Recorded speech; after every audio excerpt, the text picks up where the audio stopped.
Mass మహారాజా రవితేజ నటించినటువంటి block buster మూవీనే eagle. ఈ యొక్క చిత్రం నిన్న నేడు రిలీజ్ అయిన సంగతి తెలిసిందే. అయితే రిలీజ్ అయిన చోట నుంచి కూడా ఈ సినిమాకి పాజిటివ్ టాక్ రావడంతో కూడా బాక్సాఫీస్ దగ్గర మంచి కలెక్షన్ రాబడుతుంది అని రవితేజ ఫ్యాన్స్ అనుకున్నారు. అదేవిధంగా టాలీవుడ్లోని చాలామంది ప్రముఖులు కూడా అనుకున్నారు.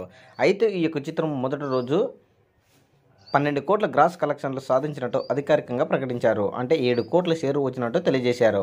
అయితే రెండవ రోజు కూడా శనివారం కావడంతో ఈ యొక్క చిత్రము బాక్స్ ఆఫీస్ దగ్గర పాజిటివ్ టాక్ కూడా రావడంతో 7 కోట్ల రేంజ్లో షేరు కలెక్షన్లు, 10 కోట్ల రేంజ్లో గ్రాస్ కలెక్షన్లు వచ్చే అవకాశం ఉందని తెలుస్తుంది. 2 రోజులు కంప్లీట్ అయ్యేసరికి ఈ యొక్క చిత్రము 15 కోట్ల రేంజ్లో షేరు కలెక్షన్లు, 30 కోట్ల గ్రాస్ కలెక్షన్లు వచ్చిన చిత్రంగా నిలుస్తుంది.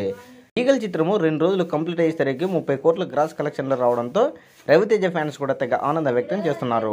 20 కోట్ల బ్రేక్ ఈవెన్ బరిలో దిగిన ఈ చిత్రము 2 రోజుల్లోనే 15 కోట్ల రేంజ్లో షేర్ కలెక్షన్లు రావడంతో ఇక బ్రేక్ ఈవెన్ కేవలం రేపు లేదా ఎల్లుండి బ్రేక్ ఈవెన్ అయ్యే అవకాశం ఉందని తెలుస్తుంది. ఈగల్ యొక్క చిత్రంపై 2 రోజుల కలెక్షన్లపై మీ అభిప్రాయాన్ని కామెంట్ కూడా తెలియజేయండి.